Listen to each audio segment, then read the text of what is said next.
Hello and welcome to this continuing first look exploring session, continuing our look at the Maid's Metamorphosis, as it hath been sundry times played by the children of Paul's. And my goodness, what were they thinking? We have had a whole rollercoaster ride of magic and shepherds and singing and sex jokes and deeply problematic speeches from Apollo, and we're about midway through Act 3, Scene 1. Content warning coming ahead. Apollo has just said he's really keen on a young female who then enters the room. Without going into too much spoilers, content trigger warnings, gods and young women do not often go well.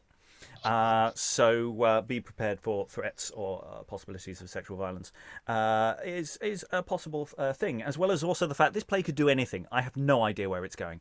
So it could go in all sorts of different directions, which we will discover reading onwards in the play. Reading Apollo and Echo is...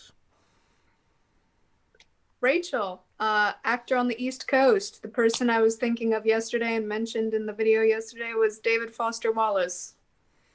For those following the continuity of videos, go back and watch that for that reference. Reading Joculo and Silvio is... Liza Graham, actor, singer in London, who had not hitherto thought of David Foster Wallace almost at all, really.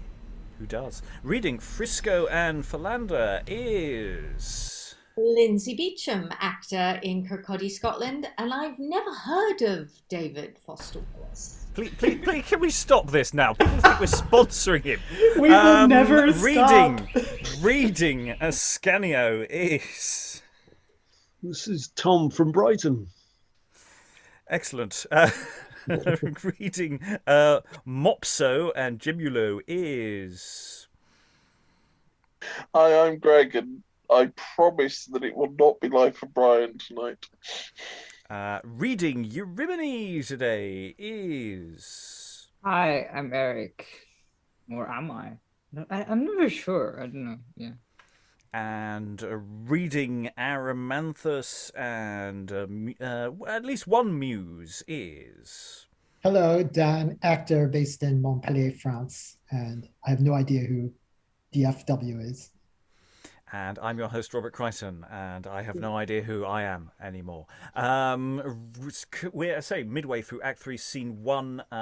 Apollo has just sung a song, and at this point, declared his interest in Eurymine in the previous speech, at which point enter Eurymine and the play continues.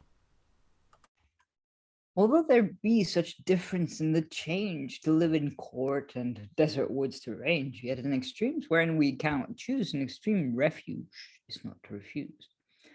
Good gentlemen, did any see my herd? I shall not find them out, I am afeard, and yet my master waiteth with his bow within a standing for to strike a dove. You sought him not? Your silence makes me doubt. I must go further till I find them out. What seek you, pretty maid? Forsooth, my herd of deer. I saw them lately, but they are not here. I pray, sir, where? An hour ago or twain, I saw them feeding all above the plain. So much the more my toil to fetch them in. I thank you, sir. Nay, stay, sweet nymph, with me. My business cannot so dispatched be. But pray ye, maid, it will be very good to take the shade in this unhaunted wood. This flowering bay with branches large and great will shroud ye safely from the parching heat. Good sir, my business calls me hence in haste. Oh, stay with him who conquered thou hast, with him whose restless thoughts do beat on thee. With him what that joys thy wished face to see, with him whose joys surmount all joys above, if thou wouldst think him worthy of thy love. Why, sir, would you desire another make and wear that garland for your mistress' sake? No, nymph. Although I love this laurel tree, my fancy 10 times more affects more affecteth thee, and as the bay is always fresh and green, so shall my love as fresh to thee be seen. Now, truly, sir, you offer me great wrong to hold me for my business here so long. Oh, stay, sweet nymph, with more advisement view, what one he is that for thy grace doth sue. I am not one that haunts on hills or rocks. I am no shepherd waiting on my flocks. I am no boisterous satyr, nor no fawn that am with pleasure of thy beauty drawn. Thou dost not know God what, thou dost not know the white, whose presence thou disdainest so. But I may know if you would please to tell. My father in the highest heavens doth dwell, and I am known the son of Jove to be, whereon the folk of Delphos honor me. By me is known what is, what was, and what shall be. By me are learned the rules of harmony. By me the depth of physics lore is found, and power of herbs that grow upon the ground, and thus by circumstances mayst thou see that I am Phoebus who doth fancy thee. No, sir, but these discourses may I see you mock me with a forged pedigree. If son you be to Jove, as erst he said, in making love unto a mortal maid, you work dishonor to your deity. I must be gone. Thank you for your courtesy. Alas, abandon not thy lover so. I pray sir heartily give me leave to go. The way o'ergrown with shrubs and bushes thick, the sharpened thorns your tender feet will prick. The brambles round about your train will lap. The burrs and briars about your skirts will wrap. If Phoebus thou son of Jove the offspring be, dishonor not thy deity so much with proffered force a silly maid to touch, for doing so, although God thou be, the earth and men on earth shall ring thy infamy. Hard speech to him that loveth thee so well. What know I that? I know it, and can tell, and feel it too. If that your love be such as you pretend, so fervent and so much, for proof thereof, grant me but one request. I will, by Jove my father, I protest, provided first that thy petition be not hurtful to thyself nor harm to me, for so sometimes did Phaeton my son request a thing whereby he was undone. He lost his life through craving it, and I, through granting it, lost him my son thereby. Then Phoebus, thus it is, if thou be he that art pretended in thy pedigree, if son thou be to Jove as thou dost feign, and challengest that title not in vain, now here will raise some sign of Godhead then, and change me straight from shape of maid to man. Alas, what fond desire doth move thy mind to wish thee altered from thy native kind?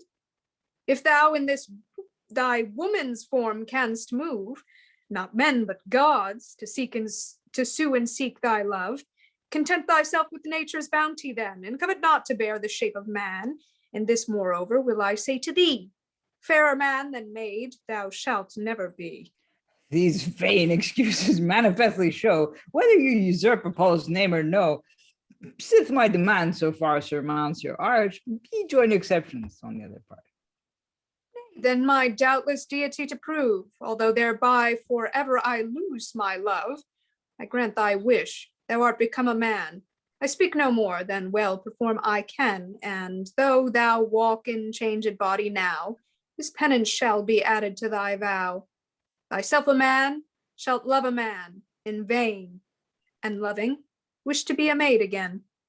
Apollo, whether I love a man or not, I thank ye. Now I will accept my lot, and if my change hath disappointed you, you are at liberty to love anew. And exit Eurymine. If ever I love, sith now I am forsaken, where next I love, it shall be better taken. But whatsoe'er my fate in loving be, yet thou mayst vaunt that Phoebus loved thee. And exit Apollo. End of scene. So, there is no stage direction, helpfully, indicating whether any business has occurred for the transformation scene here. We've got all sorts of stuff going on here. I do like the way Apollo basically says, it's turned up in the chat, basically, do you know who I am? And it's going, no, I've never heard of you. Have you been on television or something? I must have missed it. And the way that Apollo also gets to go, I've played this one request game before, and it's not gone well. So you can't outsmart me that way. And then Eurymine changed me straight from shape of maid to man, and thus it goes. Liza. Yeah, I'm really intrigued by this in a sort of Lily's Galatea kind of way, because Eurymine does not ask to be disguised. Eurymine asks to be transformed. So one doesn't know. It sounds very much like the change that Eurymine is contemplating is not temporary. That Eurymine is in fact taking something of a permanent step here. And if you look back on Eurymine's history, at first. I'm going to use they/them pronouns for Eurymine from now on because it seems like a pretty safe default. First, two men tried to kill them. Then two men tried to compete over who would have her live with them. And then a god tried to sexually harass them. So you can see why they might be sort of fed up with the range of choices offered to a woman in this story.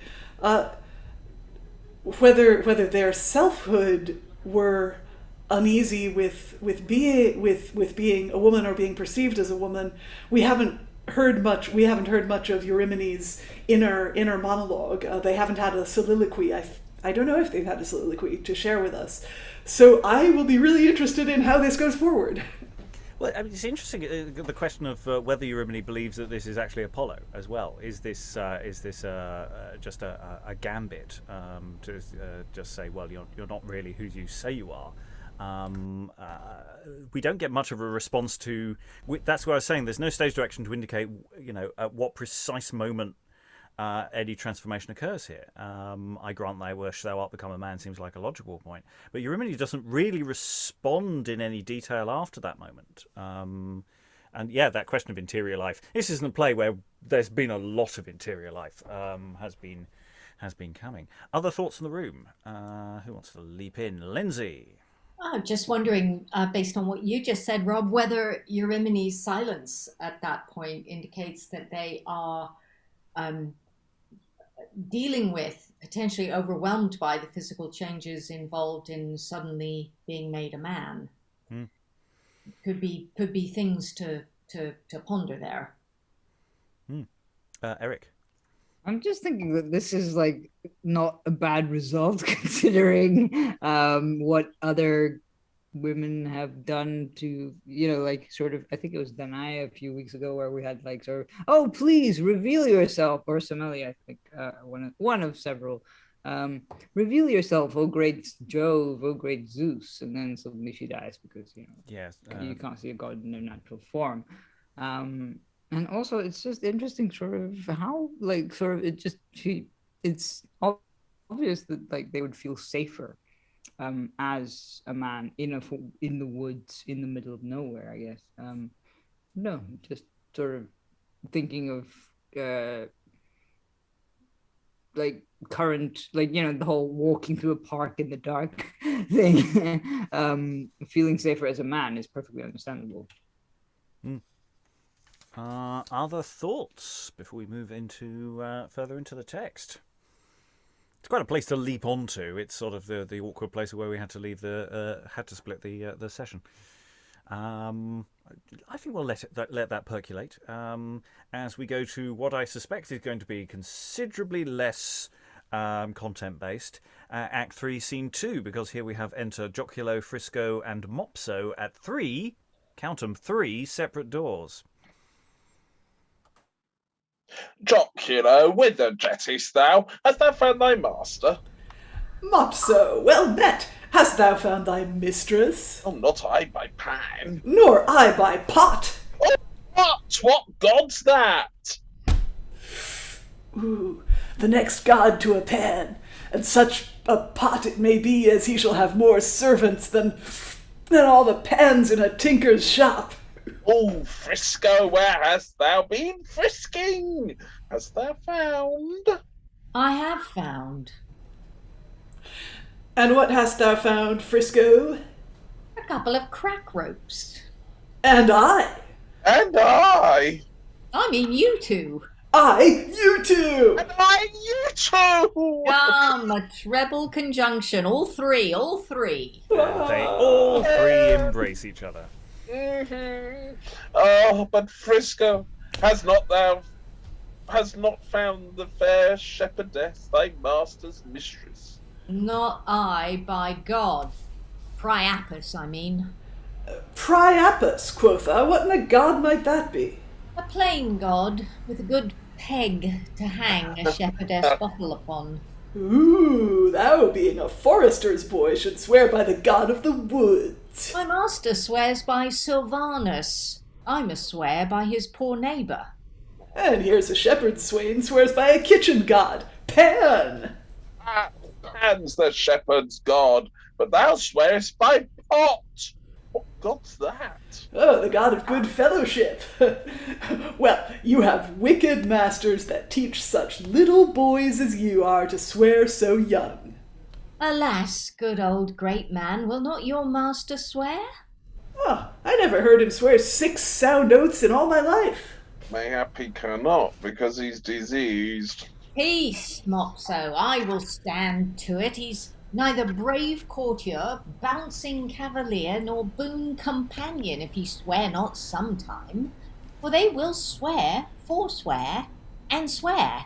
How? Swear, forswear, and swear? How is that? They'll swear at dice, forswear their debts, and swear when they lose their labour in love. Ah, well, your masters have much to answer for, that bring ye up so wickedly. Nay, my master is damned, I'll be sworn, for his very soul burns in the fiery eye of his fair mistress. What's me place again? My master is not damned, but he is dead, for he hath buried his Joyce in the bosom of his fair mistress. My master is neither damned nor dead, and yet is, in the case of both your masters, like a wooden shepherd and a sheepish woodman, for he is lost in seeking of a lost sheep, and spent in hunting a doe that he would fain strike. Faith, and I am foundered with flinging to and fro, with chestnuts, hazelnuts, bullays, and wildings for presents from my master to the fair shepherdess. Oh, and I am tired like a calf, with carrying a kid every week to the cottage of my master's sweet lambkin. I'm not tired, but so weary I cannot go with following a master that follows his mistress, that follows her shadow, that follows the sun, that follows his course. That follows the colt that followed the mare the man rode on to Middleton. Shall I speak a wise word? Do, and we will burn our caps. Are not we fools? Is that a wise word? Give me leave. Are not we fools to wear our young feet to old stumps, when there dwells a cunning man in a cave hereby, who, for a bunch of roots, a bag of nuts, or a bushel of crabs, will tell us where thou shalt find thy master, and which of our masters shall win the wench's favour? Oh, bring me to him, Frisco! I'll give him all the points at my hose to point me right to my master. What sort of way shall be his meed if he save me labour for posting with presents? Enter Aramanthus with his globe, etc. Oh, hello! Oh, Aramanthus! Here he comes, offend him not, Joculo, for fear he turn thee to a jackanapes. Thee to an owl? And thee to a woodcock? A woodcock, an owl, and an ape. A long bill, a broad face, an ape. Kiss it, Mopso, and be quiet. Shh. Good speed, good man. Welcome, bad boy.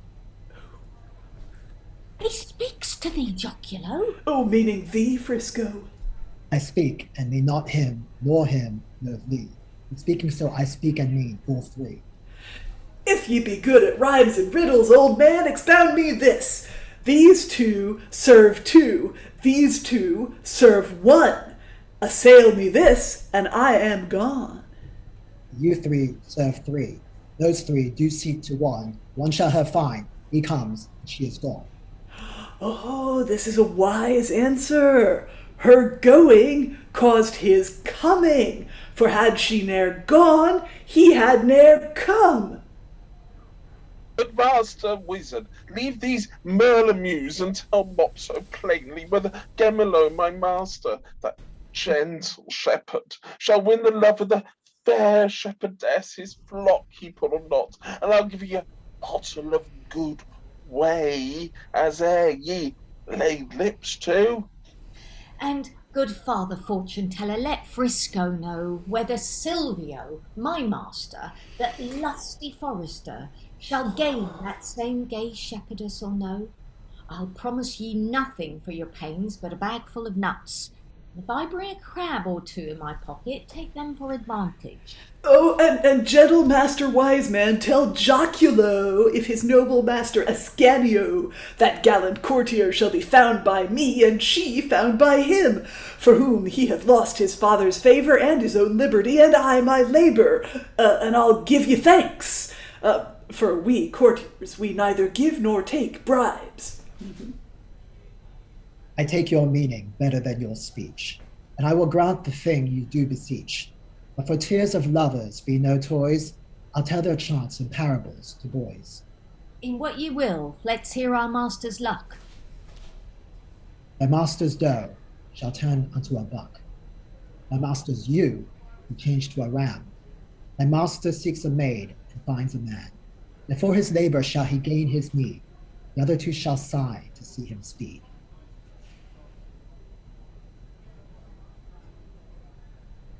Then my master shall not win the shepherdess. No. Haste thee home and bid him right his wrong. The shepherdess will leave his flock ere long. I'll run to warn my master of that. Exit Mopso. My master woodman takes but wooden pains to no purpose, I think. What say ye, shall he speed? No. Tell him so, and bid him take his dear, and cease to woe. He shall not wed this year. Well, I'm not sorry for it. Farewell, Joculo. Exit Frisco. I may go with thee, for I shall speed even so too by staying behind. Better, my boy, thou shalt thy master find, and he shall find the party he requires, yet not find the sum of his desires.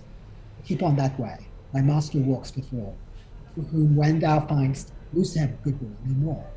And they exit. End of the act. And so, true to form, the three boys come on and do sex jokes. And then we get a sort of prediction-y thing with Aramanthus. Yes, for the... yeah, I was going to say... I don't need to explain what Priapus is, do I? Just for anyone in the room who's unsure of where that particular dick joke was going. So yeah, okay. No, good. Okay, we'll move on. Don't Google it. So, thoughts in the room about the lads in question here and their business, as it were. Very much on form from earlier. Vaguely connected to the plot. A prediction has been made. Thoughts? There are no thoughts. Literally none. The hamsters, they're running in their wheels, but there's not producing any heat. So we had this joke about the god Pan and the made up god Pot Pot, at that stage, it was not simply a cooking vessel, but it was also a name for a drinking vessel. So hence, Pot the made-up god Pot gets named later on as the god of good fellowship. And there would be ample opportunity for ample sight gags in a production in this day and age. Yes, pots, pans, tinkers. They're all those little references are landing reasonably well. Actually, I have to say that you might have to sort of signpost a few of the bits, but I think with props it all makes it is all making sense. I think it makes less sense reading it off the page, but I think in action it does flow reasonably well. Do you have additional thoughts? Only one, that I'm sort of here for stoner Joculo. I don't know. It does seem that people get into Joculo quite a lot. It does seem to be something different interpretations, but a lot of fun is being had by all. Eric. Well, having finished that, I can't help but wonder if the sort of transformation of Eurymine happens off stage, because it seems like sort of, I don't know, it just sort of seems like not a filler scene, but also kind of not entirely related to plot, except the last section of it. I don't know, it's just an interesting thing to consider, because also there's no stage direction for it, so it would be long enough to change out of clothing or into clothing or whatever. I mean, I'm looking ahead because Eurymine doesn't return for a while, so I don't know if there's a structural need in that sense, beyond the fact that it'll just be easier to do any kind of transformation as an offstage thing. So maybe. Plus, Were also they? oh, sorry, Tom. No, I was going to say they seem to be Curly, Larry, and Mo. Really, wonderfully done. Yeah. You should have been here yesterday, man. Greg was a sight to behold. A sight. Lynsey. I'm just noting that someone put this in the chat. Eric put this in the chat. Interesting word in all of that. Merlimuse? It's a merlimew. I don't know. I believe that is a correct spelling of the word in the printing. I'm fairly certain that's one I looked at and just went, I'll just check if that's the word, and then I went, I don't know what to do with this, so that's sort of where I left it. I think it's sort of it has a sort of onomatopoeic quality to it. You know, these people then type of thing, but maybe it has a specific meaning that I am not aware of. I don't know if anyone else in the room has a thought on merlimuse. I don't know. I mean, it's got the word use at the end, so I was wondering, is it another word for lambs, maybe, but I'm not sure. It seems to mean obscure forms of speech or something, but yeah, Greg was saying you were thinking a bird. Yeah, it sounds a bit like a curlew, but it's or a seamew, but merlimew. It feels nice to say anyway. Yeah, it's a lovely word. I think we should bring it back, even though we have no idea how to use it. Eric. I looked it up, but can't find anything. But I think maybe it's sort of like, because obviously when we talk about like younger cats or younger, like even for boys as well, like you would say like that they're mewling, they're like the sound that they're making. So I think the onomatopoeic might actually be closer. Anyway, we can leave that to fate to answer and see if anyone comes up with anything. Google at the moment says no, so that's we've got nothing, unless it is just a typo and it's actually a perfectly normal word, and I didn't actually check it properly earlier, which is or also unless this playwright made it up. Entirely possible, or it's the first time it gets printed somewhere. So it may, who knows? We don't know yet. Maybe merlimeweth. Yes, or maybe a misprint for murmurs, but merlimuse sounds much more interesting. A bit like curlicues, but with M. Indeed. We're loving it. Okay, let's move on to Act 4. I'm so sorry. I'm not sorry. Let's go to Act 4, Scene 1. There's presumably been a little musical interlude. And then enter Ascanio and, thank goodness for a musical interlude, Joculo. Shall then my travel ever endless prove, that I can hear no tidings of my love, in neither desert, grove, nor shady wood, nor obscure thicket where my foot hath trod? But every ploughman and rude shepherd swain doth still reply unto my greater pain.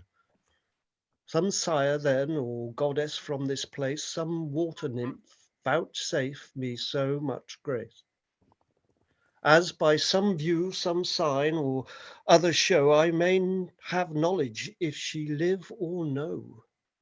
No.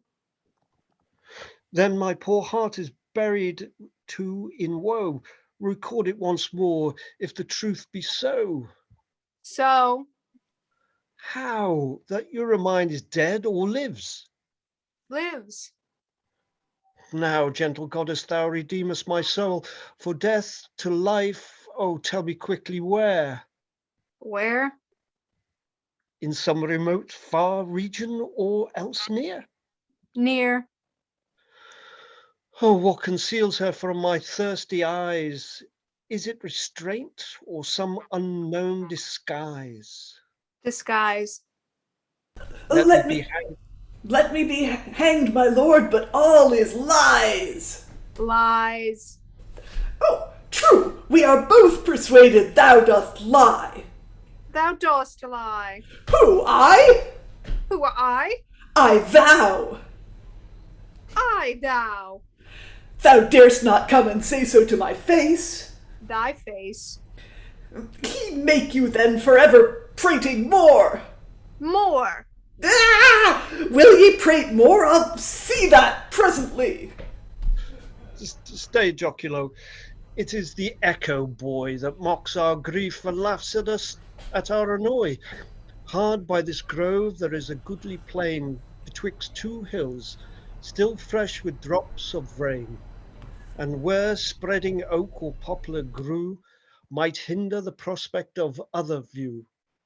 But all the country that about it lies presents itself unto our mortal eyes. Save that upon each hill by leafy trees, the sun at highest his scorching heat may leese. There languishing myself I will betake, as heaven shall please, and only for her sake. Stay, master. I have spied the fellow now that mocked us all this while. See where he sits. And indeed, we can now see where Aramanthus is sitting. The very shape my vision told me of, that I should meet this with as I strayed this way. What lines he draws. Best not go over far. Let me alone, thou dost trouble me. You'll trouble us all anon, you shall see. Godspeed, fair sir. My lord, do you not mark how the sky thickens and begins to dark? Health to thee, ye sir. Oh, nay then, God be our speed.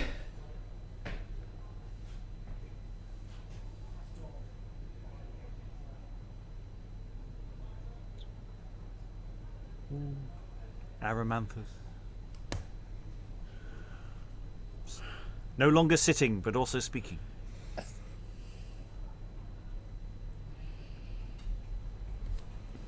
Oh, I lost my place here. Forgive me, sir. Yes, forgive me, sir. I saw you not indeed. Pardon me, rather, for molesting you. Such another face I never knew. Thus studious, I am wont to pass the time, a true proportion of each line from line. Oh, now I see he was learning to spell. There's a ABC in the midst of his table. Tell me, I pray thee, sir, may I be bold to crave the cause of your abode within this cave? To tell you that, in this extreme distress, were but a tale of fortune's fickleness. Sometime I was a prince of Lesbo's isle, and lived beloved while my good stars did smile. But clouded once with this world's bitter cross, my joy to grief, my gain converts to loss. Forward, I pray ye, faint not in your tale. It will not all be worth a cup of ale. Short discourse of that which is too long, however pleasing, can never seem like love. Yet, would my tragic story fit the stage, pleasant in youth, but wretched in mine age?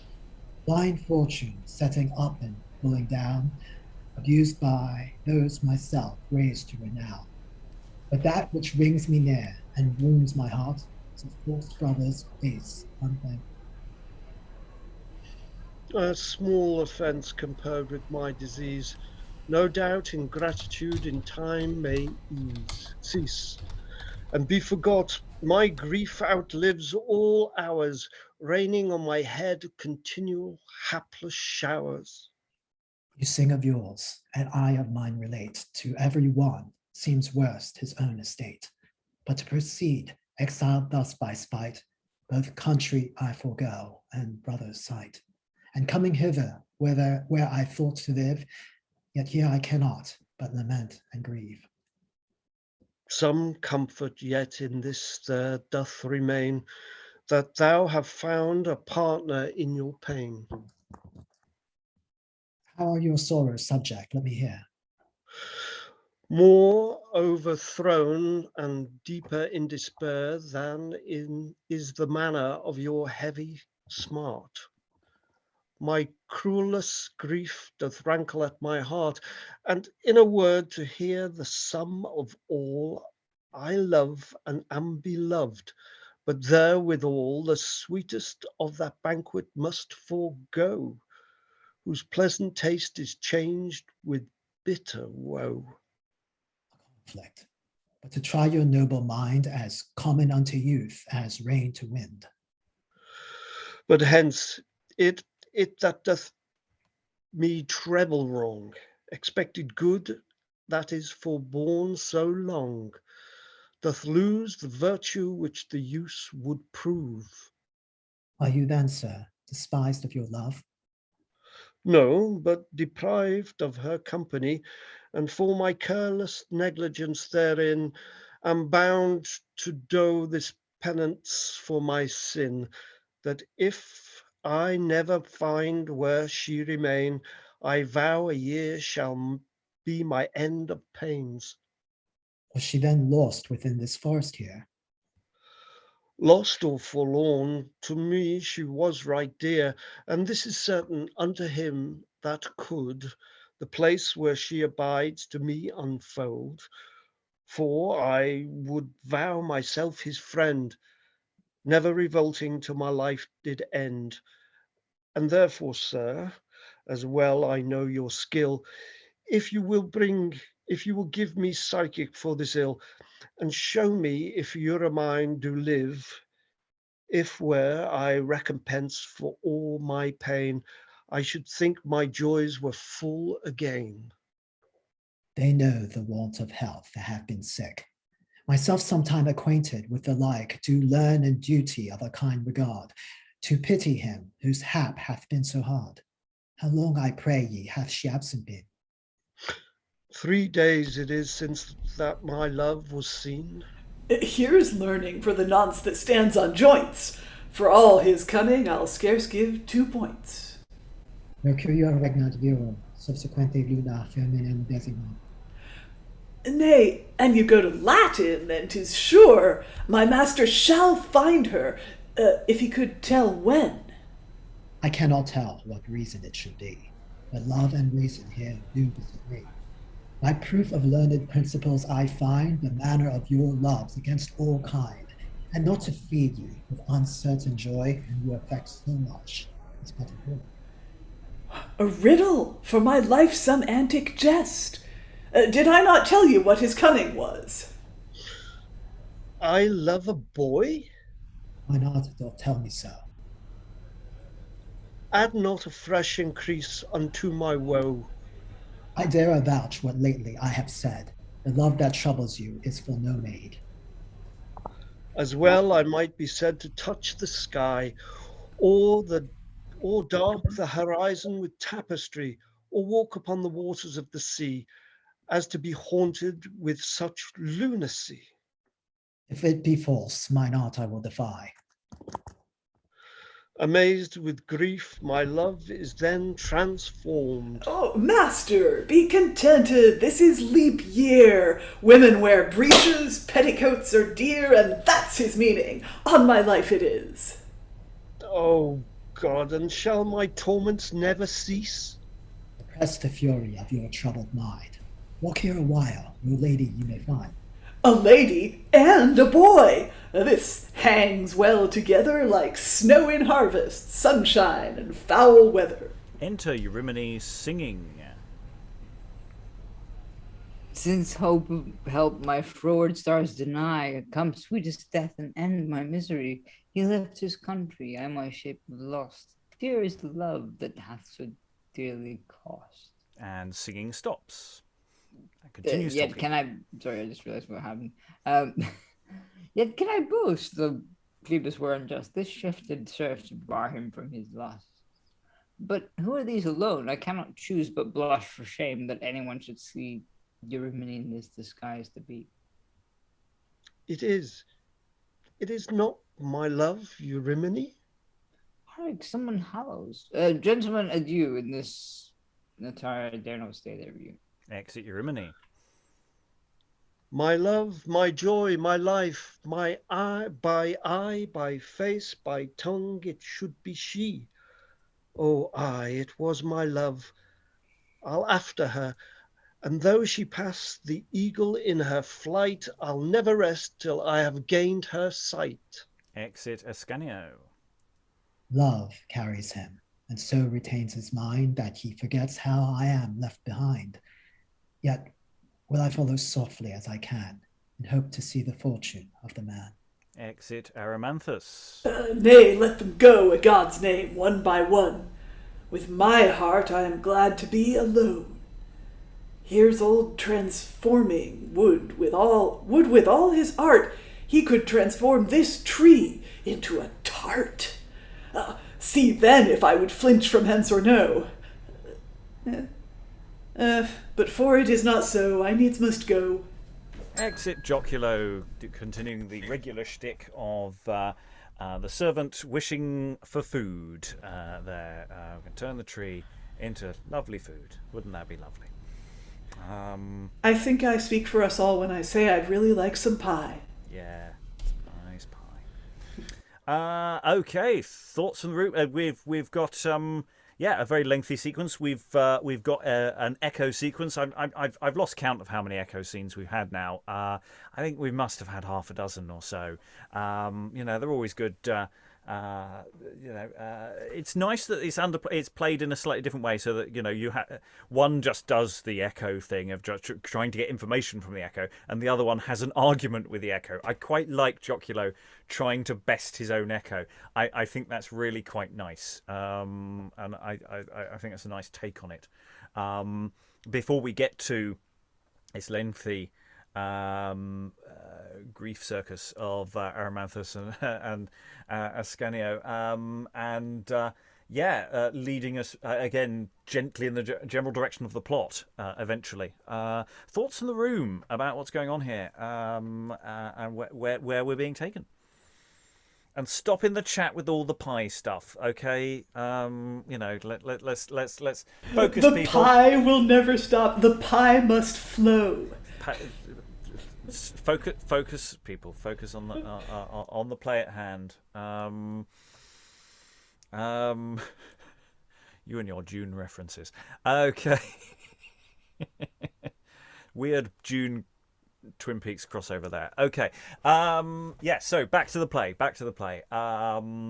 Scanio's not taking it well. Has to be said. I don't think his early modern placement here is leaving him well placed here. Thoughts? Please, somebody have some thoughts. Well, wait. Eric has thoughts. Eric's thoughts first. No, I was going to... I thought Liza was going to say something, and then... I don't know how Ascanio recognizes Eurymine in this scene. I'm a bit confused. Is it just sort of, oh yeah, you just missed them. They went by, but look, it's that, or is it just the fact that Eurymine enters singing, which I didn't do because I hadn't realized it was a song.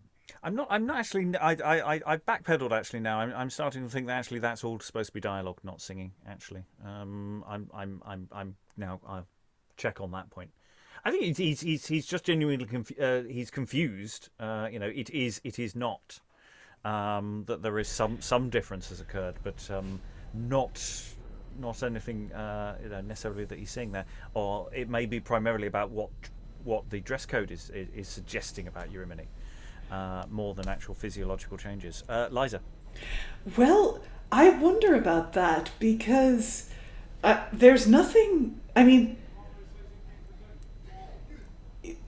do we take it that Eurymine is now in male-coded attire, or is Eurymine still in their female dress, but in a male-seeming or a masculine-seeming body, like something like in. Eurymine says Eurymine hides from their admirers, saying, "In this attire, I dare not stay their view." But is that because? Is that because their attire is now masculine, or because they are now a masculine-bodied person, but still in their attire from before? So, yeah, If one were directing this, one could certainly play with possibilities. And it's that the Ascanio is recognizing Eurymine, but Eurymine doesn't seem to be recognizing Ascanio, and Ascanio is presumably still wearing usual stuff that I think it looks the same as before. Tom? I think Ascanio has heard her, and I think she's only. Her attire is the outer countenance of a man, but her voice, her looks, her sentiments, her heart is still of Eurymine. So he sees or senses the woman he loves, but can't seem to see her. So the attire, I think, is just the outer countenance, not the attire as in costume. Rachael? No, I was just going to say that maybe Eurymine's voice remains the same because she does, at the very beginning, at the top of the play, sing to Phylander, and I forget who the other guy was. Maybe it's Gemulo. Maybe it's just because I'm looking at his name because he's right up. It was Orestes at the beginning. Phylander and Orestes. Yeah. Maybe it's just the recognition of her voice. I don't know. Following, I say, on from this lengthy discourse between Aramanthus and Ascanio, how are we feeling about Aramanthus? Anyone feeling they're getting a peg on Aramanthus? Liza? Well, I quite like Aramanthus. You do get these one type you get in the forest is these cunning people who generally live in caves, possibly with echoes of being a religious hermit, but also possibly with echoes of being a wizard. At one point when Ascanio and Joculo, I think, are approaching Aramanthus, one of the two says, "What lines he draws," indicating that before having seen them, Aramanthus is sitting there drawing lines, presumably on the earth, maybe with a stick or something, drawing strange geometric diagrams, because as we all know, mathematicians are wizards and wizards are mathematicians. Or they, there's the whole thing, they could be drawing a circle to summon a spirit or something, or they could just be doodling cats. There could be cats. But I like this guy. I have a feeling that Aramanthus will be somehow essential to the plot, and we also learn that Aramanthus is not just there to dispense wisdom and exposition and utter cryptic utterances, Aramanthus is also seeking a lost love. I wonder if that will get resolved. We shall see. Rachael, and then we'll move on. Oh, I was also gonna say his little Aramanthus's little bit of Latin that he speaks, where it's Mercury rules man, and subsequently the moon is designated to women. There's some astrology stuff there, but also like other stuff, like the moon is meant to rule over Cancer and is associated with emotions, and Mercury is associated with Virgo and Gemini and rules over them, and it has a lot to do with the brain, and so this I don't know, association with intellect and masculinity and femininity with emotions, and I guess, what does that mean in this play where somebody has transformed and exists in a space in between, exists on a spectrum? What is somebody saying that mean, and how could it create a conversation for a modern audience? And especially when these texts are performed by, I say, boy companies of an age where a question of secondary sexual characteristics may not be developed very far at all as well. Liza, and then we will move on. Oh yeah, just picking up on Rachel's point that this was an age when people were really into their astrology, and astrologer was a profession. We know of professional astrologers working in London at this point, and I mean, my own grasp of the Elizabethan occult is kind of rusty. I've read Francis Yates, but it was a while ago. But the moon and Mercury are both associated with change, right? Because Mercury is associated with quicksilver as an element, which is a liquid, a transformative element, and the moon is associated with gradual change, and in general with unreliability, tides, shifts, and emotions, as Rachael said. So that's a really interesting tangent to go off on, and if one were directing it, could possibly inform the design in some ways. Okay, we've had a scene of, shall we say, plot. Now it's time in Act 4 to go to another scene, which may or may not be interested in plot. Act 4, Scene 2, enter Silvio and Gemulo. Is it a bargain, Gemulo, or not? Thou never knewest me break my word, I wot, nor will I now betide me bale or bliss. Nor I break mine. And here her cottage is. I'll call her forth. Will Silvio be so rude? Never shall we betwixt ourselves conclude our controversy, for we overween. Not I, but thou, for though thou jetst in green, as fresh as meadow in a morn of May, and scorn'st the shepherd, for he goes in grey, but forester, believe it as thy creed, my mistress minds my person, not my weed. So 'twas, I thought, because she tends thy sheep. Thou think'st in love of thee she taketh keep, that is, as townish damsels lend the hand, but send the heart to him aloof doth stand. So deals Eurymine with Silvio. Albeit she look more blithe on Gemulo, her heart is in the dial of her eye that points me hers. Oh, that shall we quickly try. Eurymine! Berenice, stop thy throat, onto thy hand thou hallowest such a note. Oh, I thought that shepherds had been mannerless, but woodmen are the ruder grooms, I guess. How should I call her, swain, but by her name? So Hobmal the ploughman calls his dame. Call her in Carol from her quiet coat. Agreed, but whether shall begin his note? Draw cuts. Oh, content, the longest shall begin. Oh, 'tis mine. Ah, sing loud, for she is far within. Instruct thy singing in thy forest ways. Shepherds know how to chant their roundelays. Repeat our bargain ere we sing our song, lest after wrangling should our mistress wrong. If me she choose, thou must be well content. If thee she choose, I give the like consent.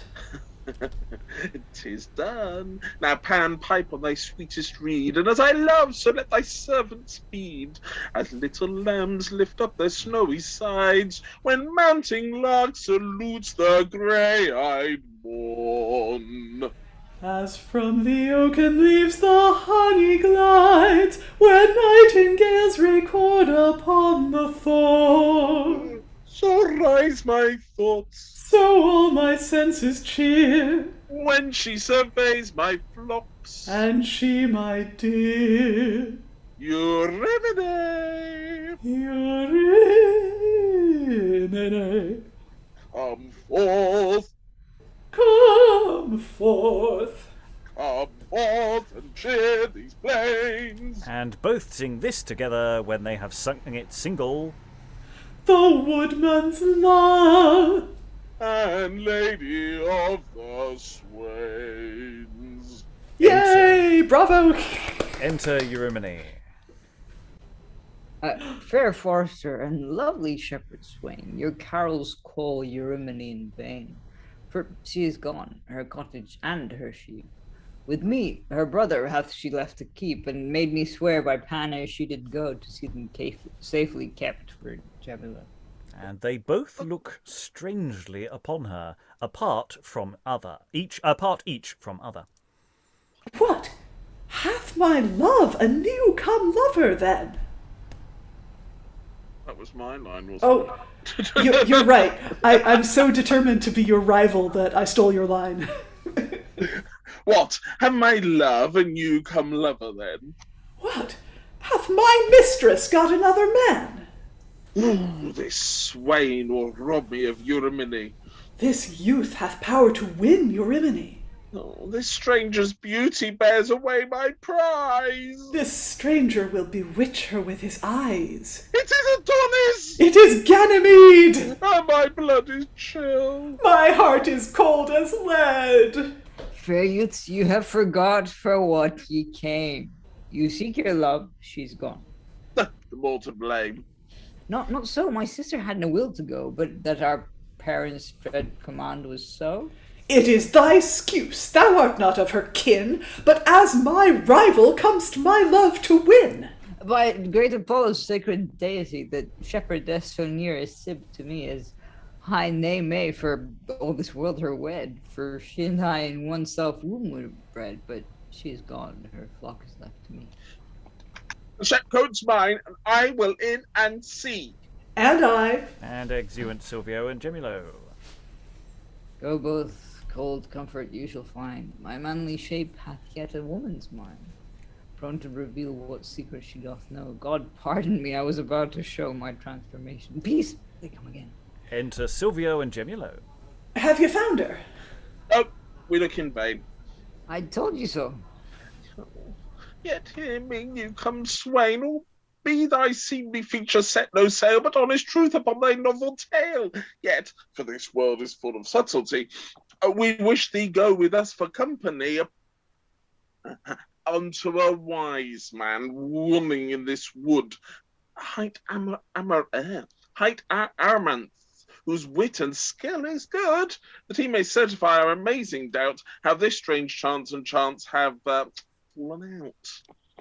I'm content. Have with you when you will. Even now. He'll make you muse if he has any skill. And they exit. And once again, we have the X Factor competition between the forester and the shepherd there, on a much more come out alternative to knocking on the door or shouting. They have a singing contest, which fair enough. It works. And then they fall into pits of despair over their possible rivals to that they've got there. And God, it's going to be Adonis. It's always Ganymede, isn't it? It's just, oh God, I just hate it when that happens. So yeah, and we do get a little bit of interior voice from Eurymine there, very briefly, while they go and check the house is truly empty and there. Thoughts in the room? Who wants to leap in? Who has thoughts? This scene had actual plot. I didn't at the first sight think that we were going to have plot, but we did actually have plot. It wasn't just comedy servant stuff. It was comedy Shepherd Forester stuff. Eric. Yeah, I was gonna say that the sort of feelings about being in a body that is not compatible with your gender identity is actually quite accurate, surprisingly. Yeah, I don't know, just weird for this time. Yeah, I mean it's nice to know that we have more than one text that is doing this kind of intellectual load, as it were. Other thoughts? It's also a funny scene. I mean, we've got weight as well as actually quite efficient comedy as well. Greg, sorry. I only know the play from one production, so but The Old Law or A New Way to Please You. There's a scene, I think, where there's some sort of competition like this. And it just reminded me of that, 'cause in the RSC version, they had a singing competition. But I love that scene between Gemulo and Silvio. It was quite interesting, because I realised we swapped last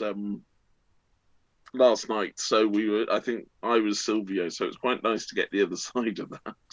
But yeah, fabulous, love it, and yeah, we probably overdid it, but it's more fun. Yeah, we're getting these little bits of business that get retooled or reworked in a slightly different way in different plays and different contexts. Dan, you were just mentioning in chat the liberality and prodigality. I forget that bit, but it sounds familiar. Prodigality, and I think I was doing tenacity, and Alexandra was playing prodigality. And we were trying to. Go ahead. No, so there was similar singing business. Yes, we were trying to woo someone, and she won. Because that's pretty much bang on top of this, or it's a couple of years later. So 1601, that one was, and that was also an anonymous play. Yeah. Yeah. So we may have deliberate reuse of similar material because you've got the singers who can do it. Also a children's play. Exactly. So same company business. If it was the same, was it the same company? Was it Second Children's? I have it noted somewhere. Yeah, I can check it somewhere. Yeah. But yeah, that seems like internal company logic. Went down well with this one. Let's do it again. Liberality and Prodigality is really fun, by the way. It's a lovely play. We enjoyed it very much. Anyway, other thoughts briefly, because we do need to move on. We've got Act 5 to get through. Eric. I just wanted to say I really enjoyed the scene in this. By Greg and Liza, respectively. I'm glad you enjoyed it, because it was for you. Indeed, and you indeed came forth. Having it worked. What else am I supposed to do? It's in the stage direction. Okay, Act 5, Scene 1, Ascanio, and this is the advantage of having a boys' company. There is a mini break between acts, so it's not a matter of someone exiting and coming straight back on again. There is a mini break, so that Ascanio and Eurymine can come on stage now. Eurymine, I pray, if thou be she, refrain my haste and do not fly from me. The time hath been my words thou wouldst allow, and am I grown so loathsome to thee now? Ascanio, time hath been, I must confess, when in thy presence was my happiness.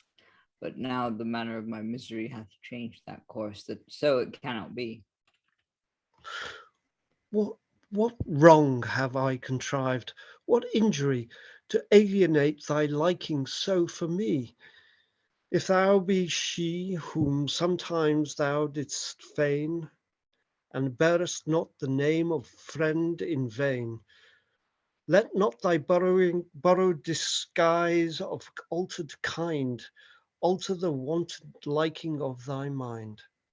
But though in habit of a man thou goest, yet be the same Eurymine thou wast. How gladly would I be thy lady still, if earnest vows might answer to my will. And is thy fancy altered with thy guise? My kind, but not my mind in any wise. What though thy habit differ from thy kind, thou mayest retain thy wanton loving mind. And so I do. And why art thou so strange? And wherefore doth thy plight and fancy change? Ascanio, my heart doth honour thee. And yet continuest still so strange to me. All strange so far as kind will give me leave. Unkind that kindness doth bereave. Thou sayest thou lovest me. As a friend his friend, and so I vow to love thee to the end. I reek not so much such love. Love me but so as fair Eurymine loved Ascanio. Then love's denied unto my present kind. In kindly shows unkind I do thee find. I see thou art as constant as the wind. Doth kind allow a man to love a man? Why art thou Eurymine? I am. Eurymine, my love. The very same. And wast not thou a woman then? Most true. And art thou changed from woman now? Too true. These tales my mind perplexed. Thou art Eurymine. In name, but not in sex. What then? A man. A guise thou art, I see. The guise thou seest doth with my kind agree. Before thy flight thou wast a woman, though. True, Ascanio. And since thou art a man, Too true, dear friend. then have I lost a wife. But found a friend whose dearest blood and life shall be as ready as thine own for thee. In place of wife, such friend thou hast of me. Enter Joculo and Aramanthus. There they are! Master, well overta'en! I thought we two should never meet again. You went so fast that I, to follow ye, slipped over hedge and ditch and many a tall tree. Well said, my boy. Thou knowest not how to lie. To lie, sir? How say you? Was it not so? You were at my heels, though far off, you know. For, master, not to counterfeit with you now, he's as good a footman as a shackled sow. Good sirs, ye are welcome. Set up and hold your prate. What speed in that I told you to of late? Both good and bad, as doth the sequel prove. For wretched I have found and lost my love, if that be lost which I can ne'er enjoy. Faith, mistress, you're to blame to be so coy. The day hath been, but what is that to me when more familiar with a man you'd be? I told you should find a man of her, else my rule would bear with me. Father, the trail of your skill I find, my love transformed into another kind. And so I find and yet have lost my love. You cannot tell. Take her aside and prove. But sweet Eurymine, make some report, why thou departest from thy father's court, and how this strange mishap to thee befell. Let me entreat thou wouldst the process tell. To show how I arrived in this ground were but renewing of an ancient wound. Another time that office I'll fulfill. Let it suffice I came against my will, and wandering here about this forest side, it was my chance of Phoebus to be espied, whose love because I chastely did withstand, he thought to offer me a violent hand. But for a present shift to shun his rape, I wished myself transformed into this shape, which he performed, God knows, against his will. and I since then have wailed my fortune still, not for misliking aught I find in me, but for thy sake, whose wife I meant to be. Thus have you heard our woeful destiny, which I in heart lament, and so doth she. The fittest remedy that I can find is this, to ease the torment of your mind. Persuade yourselves that great Apollo can as easily make a woman of a man as contrariwise he made a man of her. I think no less. Then humble suit prefer to him. Perhaps your prayers may attain to have her turned into her form again. But Phoebus such disdain to me doth bear, as hardly we shall win his grant, I fear. Then, in these verdant fields, all richly dyed with nature's gifts and Flora's painted pride, there is a godly spring, whose crystal streams beset with myrtles keep back Phoebus's beams. There in rich seats, all wrought of ivory, the graces sit, listening the melody. The warbling birds do from their pretty bills unite in concord as the brook distills, whose gentle murmur with his buzzing notes is as a bass unto their hollow throats. Garlands besides they wear upon their brows, made of all sorts of flowers earth allows, from whence such fragrant sweet perfumes arise, as you would swear their place is paradise. To them let us repair with humble heart, and meekly show the matter of your smart. So gracious are they in Apollo's eyes, as their entreaty quickly may suffice. In your behalf, I'll tell them of your states, and crave their aids to stand your advocates. Forever you shall bind us to you then. Come, go with me. I'll do the best I can. And pretty much everyone exits apart from Joculo. Is this not hard luck to wander so long, and in the end to find his wife marked wrong? Enter Phylander. Proper jest as ever I heard tell, in sooth methinks the breach becomes her well, and might it not make their husbands fear them, would all the wives in our town might wear them. Tell me, youth, art a stranger here or no? Is your commission, sir, to examine me so? What is it thou, now by my troth well met? By your leave it's well overtaken yet. I little thought I should have found thee here. Perhaps so, sir. I prithee speak, what cheer? What cheer can here be hoped for in these woods, except trees, stones, briars, bushes, or buds? My meaning is, I fain would hear thee say, how thou dost, man, why thou takest this another way. Why then, sir, I do as well as I may, and to persuade ye that welcome ye be, will please you sit to eat a crab with me. Believe me, Joculo, reasonable hard cheer. Phylander, 'tis the best we can get here. But when return ye to the court again? Shortly, now I have found thee. To requite your pain, shall I entreat you bear a present from me? To whom? To the Duke. What shall it be? Because venison so convenient doth not fall, a peck of acorns, to make merry withal. What meanest thou by that? By my troth, sir, as you see, acorns are good enough for such as he. I wish his honour well, and to do him good, would he had eaten all the acorns in the wood. Good words, Joculo, of your lord and mine. As may agree with such a churlish swine. How does his honour? Indifferently well. I wish him better. How? Vicegerent in hell. Dost thou wish so for aught that he hath done? I, for the love he bears unto his son. He's grown of late as fatherly and mild as ever father was unto his child, and sent me forth to search the coast about, if so my hap might be to find him out, and if Eurymine alive remain, to bring them both unto the court again. Where is thy master? Walking about the ground. Oh, that his love Eurymine was found. Why, so she is. Come follow me and see.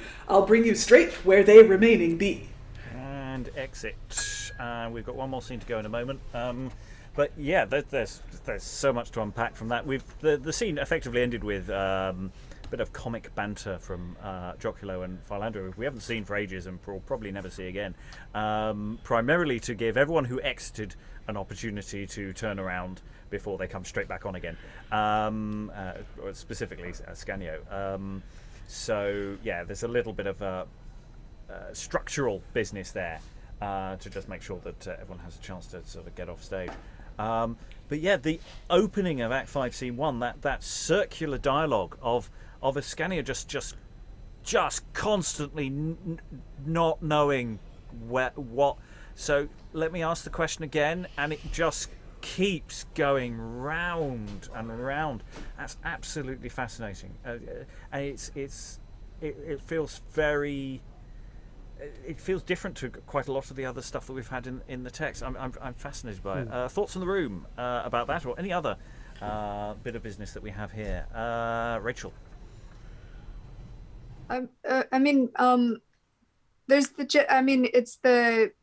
It's not just the physical changes that Eurymine has gone through.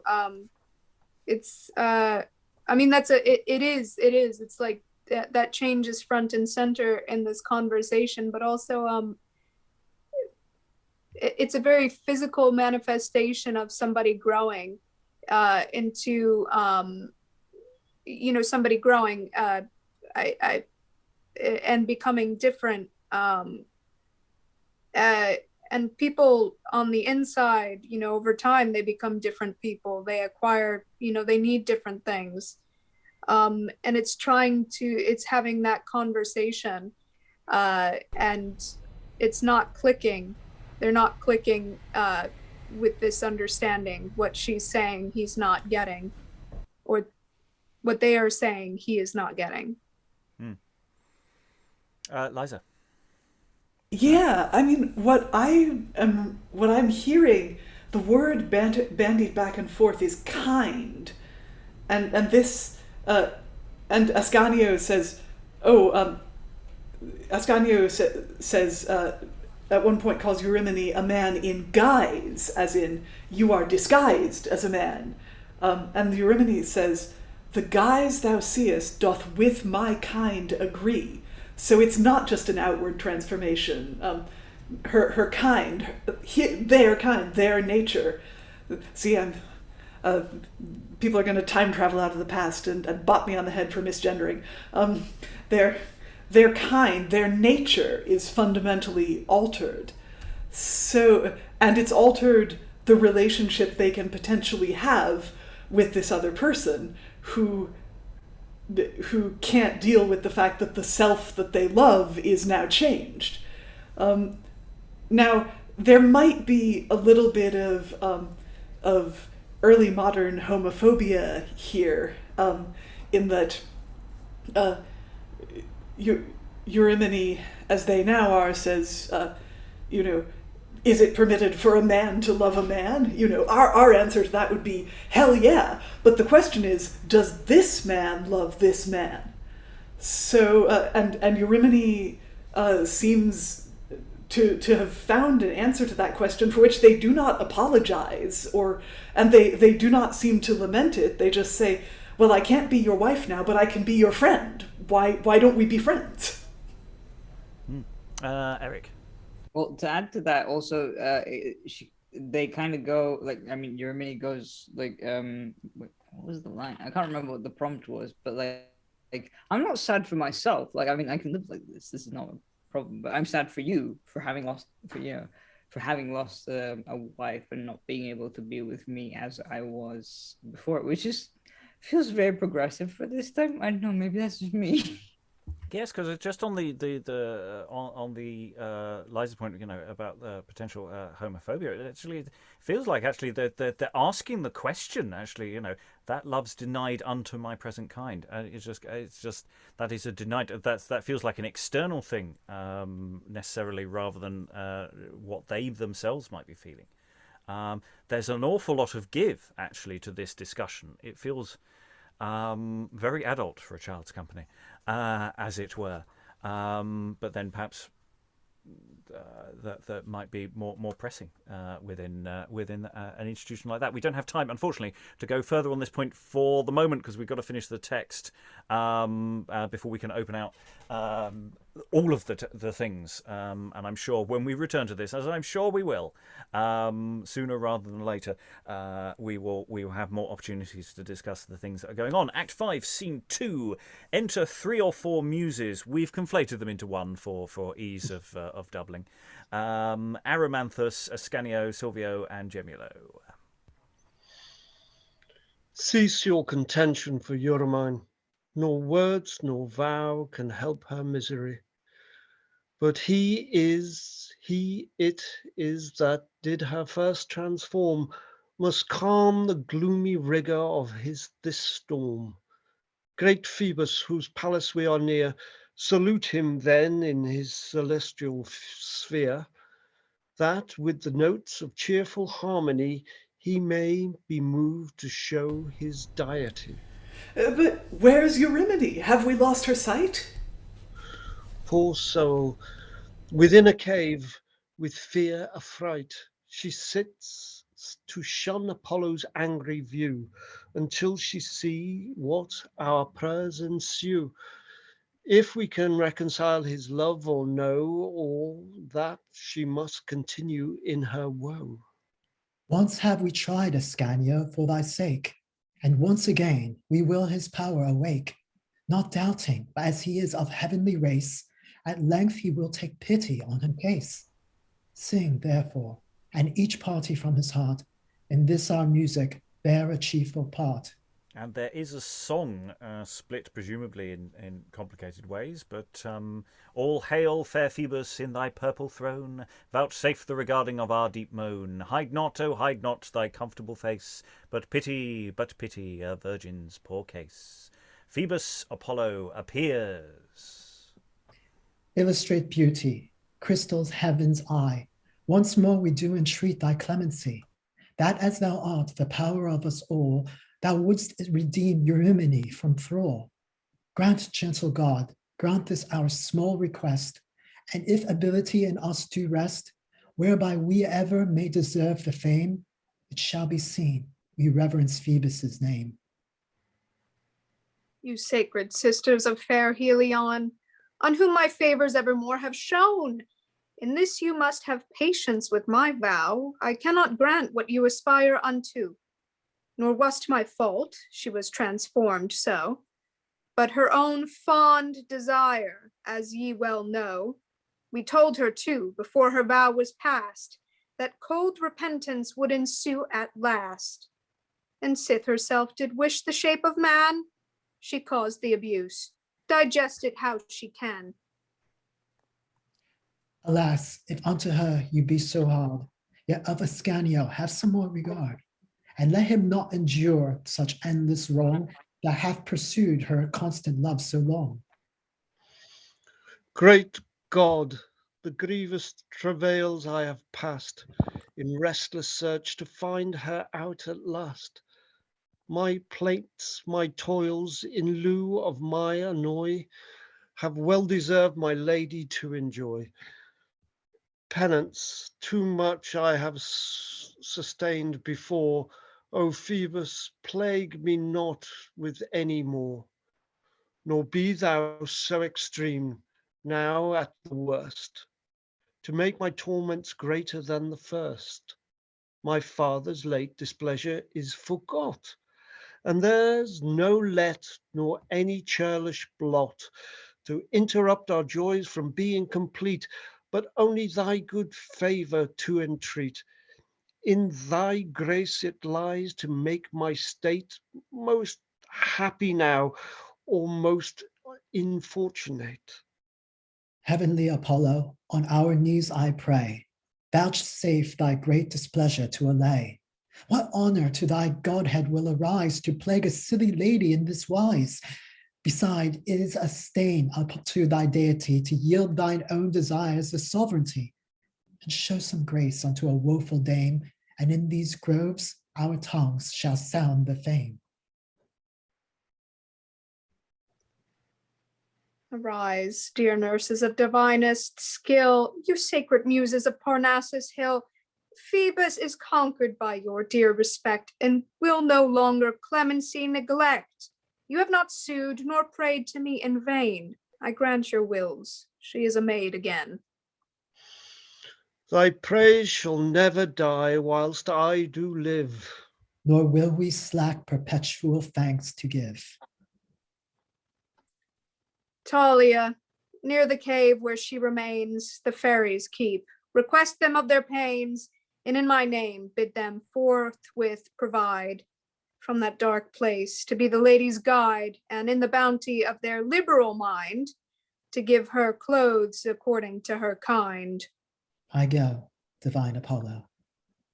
And exit Muse 1. Haste again, no time too swift to ease a lover's pain. Most sacred Phoebus, endless thanks to thee, that doth vouchsafe so much to pity me. And aged father, for your kindness shown, imagine not your friendship ill be flown. The earth shall sooner vanish and decay than I will prove unthankful any way. And enter Eurymine. It is sufficient recompense to me, if that my silly help have pleasured thee. If you enjoy your love and heart's desire, it is enough, nor do I more require. Grave Aramanthus, now I see thy face, I call to mind how tedious a long space thou hast frequented these sad deserts here. Thy time employed, in heedful mind I bear the patient sufferance of thy former wrong, thy poor estate and sharp exile so long, the honorable port thou borest sometime, till wronged thou wast with undeserved crime by them whom thou to honor didst advance, the memory of which thy heavy chance provokes my mind to take remorse on thee. Father, henceforth my client shalt thou be, and pass the remnant of thy fleeting time with laurel wreathed amongst the Muses 9. And when thy age hath given place to fate, thou shalt exchange thy former mortal state, and after death a palm of fame shalt wear amongst the rest that live in honor here. And lestly know that fair Eurymine, redeemed now from former misery, thy daughter is, whom I for that intent did hide from thee in this thy banishment, that so she might the greater scourge sustain in putting Phoebus to so great a pain. But freely now enjoy each other's sight. No more, Eurymine, abandon quite that borrowed name, as Atlanta she is called, and here she woman in her right shape installed. Is then my love derived from noble race? No more of that, but mutually embrace. Lives my Atlanta, whom the rough waves wave, I thought had brought unto a timeless grave? Look not so strange, it is thy father's voice, and this thy love, Atlanta, now rejoice. As in another world of greater bliss, my daunted spirits do stand amazed at this. So great a tide of comfort overflows, as what to say my faltering heart and tongue scarce knows, but only this: imperfect though it be, immortal thanks, great Phoebus, unto thee. Well, lady, you are retransformed now, but I am sure you did repent your vow. Bright lamp of glory, pardon my rashness past. The penance was your own, though I did fail. Enter Phylander and Joculo. Behold, dear love, to make your joys abound, yonder Phylander comes. Oh, sir, well found! But most especially it glads my mind to see my mistress restored to kind. My lord and madam, to requite your pain, Telemachus hath sent for you again. All former quarrels now are trodden down, and he doth smile that heretofore did frown. Thanks, kind Phylander, for thy friendly news. Let Juno's balm that your life's blood renews. But lady, first ere you your journey take, vouchsafe at my request one grant to make. Most willingly. The matter is but small, to wear a branch of laurel in your call, for Phoebus' sake, lest else I be forgot, and think on me when you see me not. Here while I live, a solemn oath I make, to love the laurel for Apollo's sake. Our suit is dashed. We may depart, I see. Nay, Gemulo and Silvio, contented be. This night let me entreat ye you will take such cheer as I and these poor dames can make. Tomorrow morn will bring you on your way. Your godhead shall command us all to stay. Then, ladies, gratulate this happy chance with some delightful tune and pleasant dance. Mean space upon his harp will Phoebus play, so both of them may boast another day, and make report that when their wedding chanced, Phoebus gave music and the Muses danced. We can assume that probably Apollo sings the song, unless the Muses want to go for it. Who wants to sing the song? Dan, go for the song. Since painful sorrows did have end, and time had coupled friend with friend, rejoice, we all rejoice and sing. Let all these groves of Phoebus ring. Hope having won, despair is banished. Pleasure revives and care is banished. Then their trip we all this run delay, and still be mindful of the bay. And everybody dances. Yeah, did basically Gemulo and Silvio they've just sort of been given muses? It got the impression there they were just pairing everyone off there. I don't know if they get to romantically be linked with muses. The impression I got was that Apollo and the muses were just going to throw them a party. Okay. There might be falafel and hummus. Well, yeah, that you know, and dips that nobody likes, and you know, and there'll be all sorts of shenanigans, I'm sure, going on there. So everything sort of gets. Aramanthus turns out to be a long lost daddy. Who knew? Who knew? Yeah, so there's that thrown in there into the mix basically the planning meeting that was had in the previous scene. Broadly speaking, just happens as was planned. So everybody said, Eurymine, you go sit in a cave because that's just in case Apollo gets angry, and we'll do the chatting to muses and stuff, and it all sort of then happens. So basically, they had the planning meeting, and then the planning meeting was actioned. I don't know whether talking about this like a business conference is a helpful way of going through it. And Apollo says, "Hi, wear a laurel. You know, think of me in my slightly rapey kind of way. Not icky at all. Thoughts on the room on any of the things now? We're approaching final thoughts actually relatively rapidly, so feel free to chat about any aspect of the play overall. Thoughts, questions, issues, confusions. Anyone wants to go for? Wave before I start picking on people. Greg.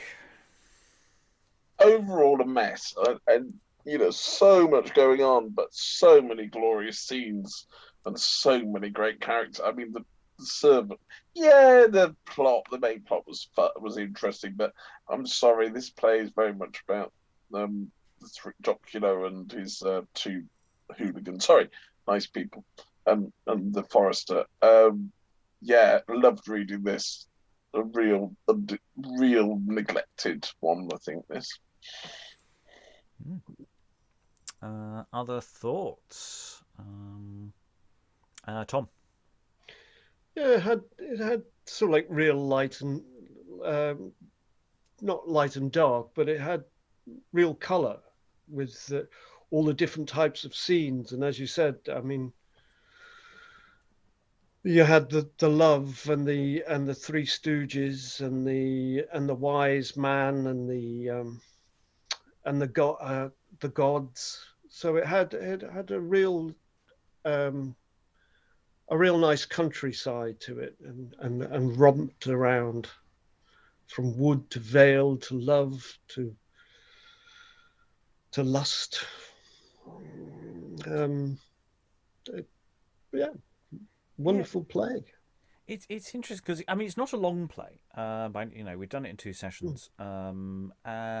And it doesn't spend a lot of time with interiority, but when it does do when you've got people doing scenes that feel realistically awkward, like the one in Act 5 before the play gets more.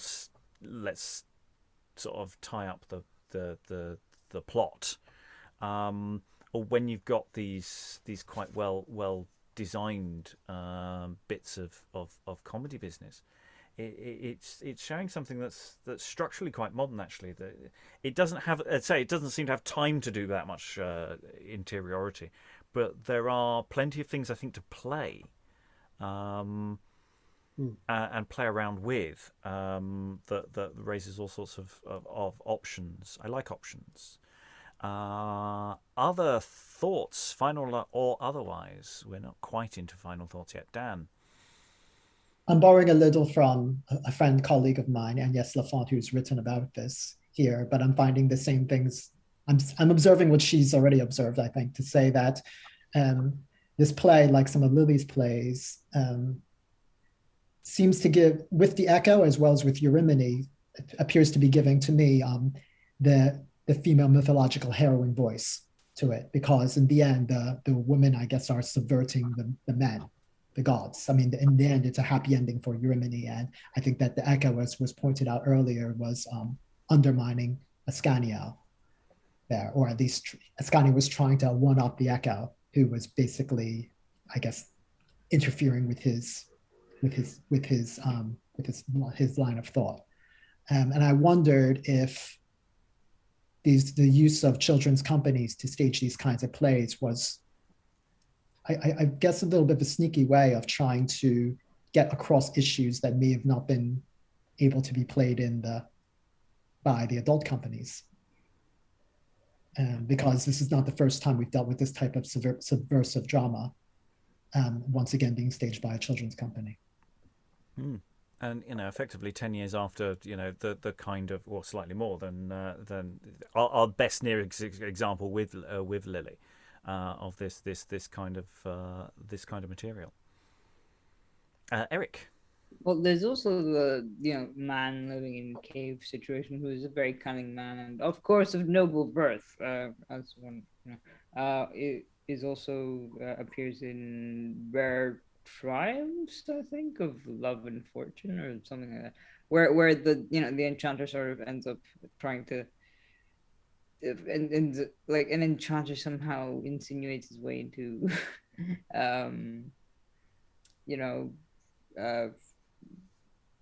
the family of someone who needs his help and stuff, and sort of ends up doing some really weird shenanigans that you can go watch on YouTube, which sort of making up shit about his daughter. Anyway, yeah, I don't know. It's an interesting play because there are some very realistic moments about gender dysphoria and sort of what sort of gender versus sex. How would a relationship work in if one of a straight couple becomes is trans or whatever, it doesn't identify as their supposed assumed gender, and it's quite interesting. It's kind of sad that Eurymine reverts back to being female, but I mean especially without their consent. Well, no, she was there at the planning meeting. This is all been prearranged before they go to Apollo. Yeah, so it's kind of I don't know. It's kind of weird. As an ending, like as a modern ending, but I mean it's also party.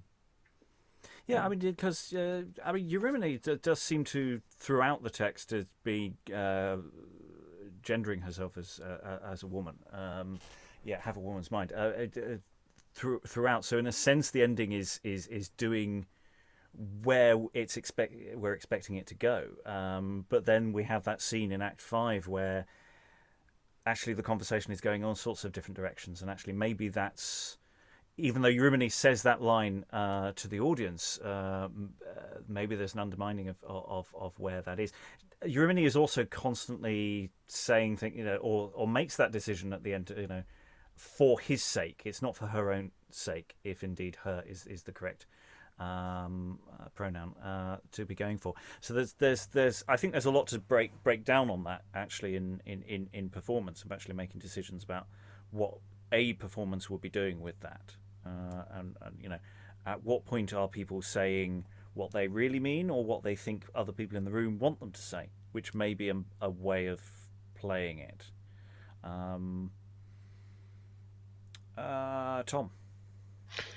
Yeah, I think Eurymine's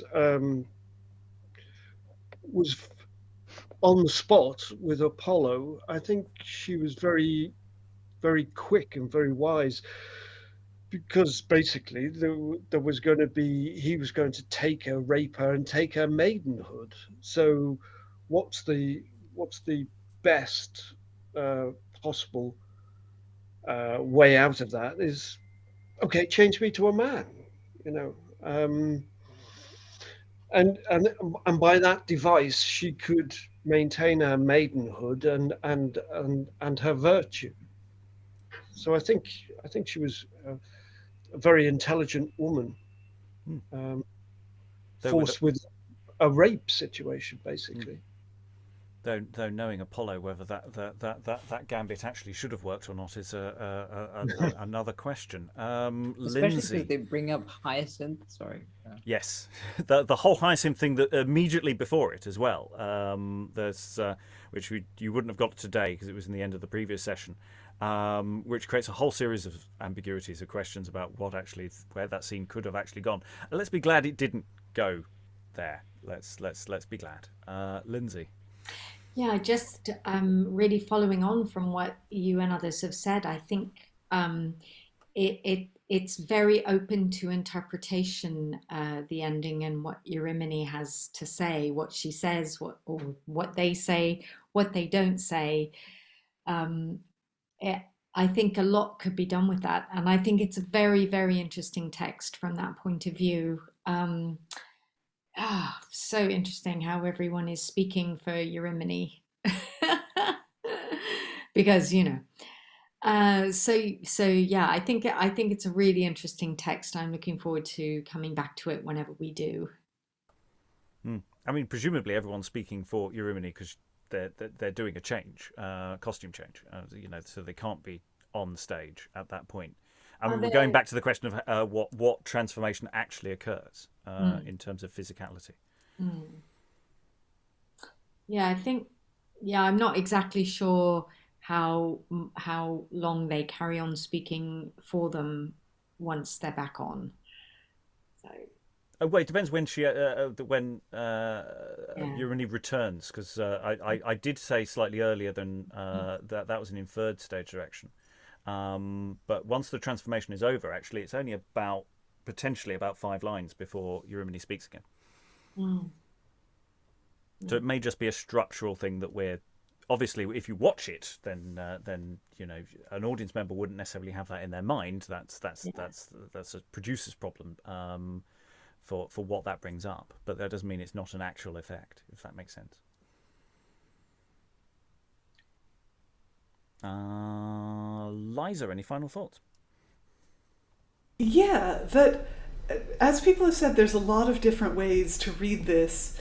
The last scene really does, to me, to my 21st century vision, it seems very much like heteropatriarchy reasserting itself. That they're all saying, "Oh, fair enough, Apollo. Don't turn Eurymine back for their sake.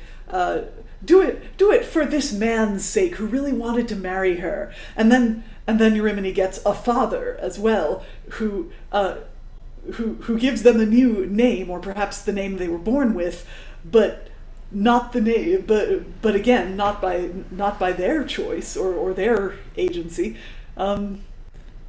Eurymené, it would be interesting to go back through this play and count the decisions Eurymené makes without anyone else's input, count the decisions that they make for themselves, and see, see what kind of picture that adds up to. I mean, it's possible to read this in an early modern context. It's possible to read this that a change in kind, that kind brings with it being okay with the kind you are. We certainly don't see Eurymené while in their transformed state. We don't see Eurymené saying "woe is me" to be like this to the audience. We don't see we don't see them giving asides to say, "Oh, my true nature is actually this." We have to take them at their word, and their word is mostly given to other people to whom they seem to be telling the truth. So, yeah, it's difficult to, and also in early modern terms, the male gender is the more perfect of the two, and a woman is an imperfect version of a man. So it makes sense that Eurymené would be happy with being a man, because in early modern terms that's a step up. But I don't know. It's strange. It's worth exploring more. It's a strange play, but the strangeness has made us all think, which I like. Rachael, any final thoughts? I'd like a second look at this. To what Tom said about Apollo, and that he would rape Eurymine and her transformation. And how we talked about how Hyacinth is right above that. I'm one, like in the Maidenhead, and the linking in this period of a woman to her virginity, and how much that affected her social status and how somebody would treat her. To be transformed into a man, even if Apollo continued to pursue him, even though there's still that, there's still the lack of consent. Never mind. I don't even know. I think there would be the same thing. I have no idea, but I'm saying, like, virginity in this period towards men is not regarded in the same way as women, and that perhaps it would be brushed off in that way. And then I also wanted to say is that Eurymine goes on such a journey compared to all the rest of the characters in this. Physically and emotionally, she moves the most.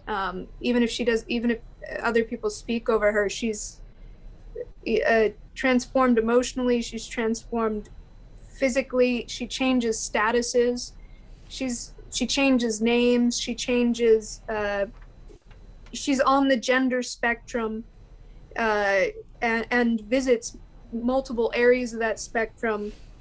And I think there's still so much of a conversation here that could come about, that could talk about gender, and like Lily's plays, that it really does bring up those questions of things. Like, that's why I said that thing about virginity, because it questions that sexist concept that's uneven in this period, and still a bizarre concept in the way that people, talk about the hymen.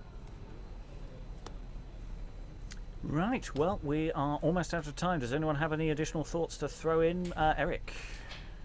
Well, also, having talked about all this extensively, it's interesting how the gods can have their own, like, these rules don't apply to the gods, because of course they can have relationships with men, women, whatever they want, goats, animals, and other gender. Well, wait, no, goats and animals are not gender. Anyway, yeah.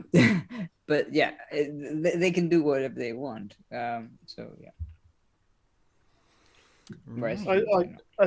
I think the ending was just a contrivance, a convenience. I think the whole thing we're all sort of like feeling could be a series where you could really explore and develop the schisms and the end was just sort of like, oh well, we better wrap this up and make it all happy, and it, in that sense, it was disappointing. It was just a throwaway ending. Yeah, because in a sense, Apollo set up everything earlier by saying, you'll regret this, and you'll come back to me later, which presumably is why Eurymine doesn't literally return to ask Apollo at the end. There's the last line in 5.1, I think, for Eurymine is basically Phoebus don't like me. Element there as well that. All of this is preordained in a sense that the whole structure of the thing does feel very, very actually surprisingly tight, actually, in terms of storytelling. Dan, I saw a wavy hand. I'm not. This is a familiar. This play feels very familiar in that. I mean, we keep comparing, of course, to Lily. I guess the story structure of this, and so I don't feel like this was kind of. This just came out of the blue, the ending. I feel like this was a big setup from the start, where Apollo, basically the gods again are going to look foolish in the end, which is what happens as usual in these things.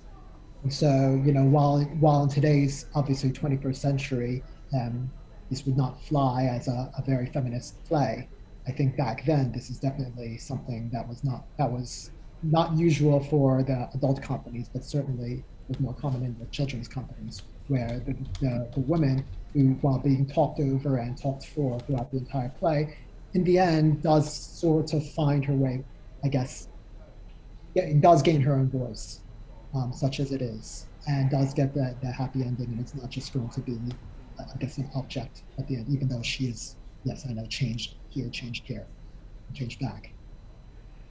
Rachael briefly, and then Liza briefly. No, yeah, I do agree with Dan and Lynsey on that her not getting to speak for herself, but the traveling that she does is interesting, and it just reminds me of The World and Child and like something like that, where you have so much movement. The other thing I wanted to say is how Mercury and Luna were used. Mercury has this duality of feminine and masculinity. Mars and Venus, they have both of them have a duality that's masculine and feminine, from like what their planets rule over at this like time in the astrology. So I think it's kind of interesting, because those are such feminine and masculine, I think, mythological figures, but they have both inside them, and that's not the one that this playwright goes for, because it has a slightly different connotation and doesn't fit the story. But I don't know, just something to throw in there. And Liza, muted at the moment. Well, just to talk about the specific fact of this play being written for a boys' company, and in early modern terms, a boy actor is a creature that can assume a variety of genders, that people were used to seeing that the question of someone's true nature, as brought up in this play, is, perhaps context for that would be that people were used to seeing boys play characters whose true nature was one way, or who perhaps disguised themselves. They were accustomed to seeing boys play both male-gendered and female-gendered people. So, that's kind of a specific thing for boy players, and it's interesting to think about that in conjunction with all the other things we're thinking about. And just on as I close, on a very pragmatic note, this could be done with quite a small cast in real terms. I mean, with maybe a few minor adjustments to make some of the doubling easier.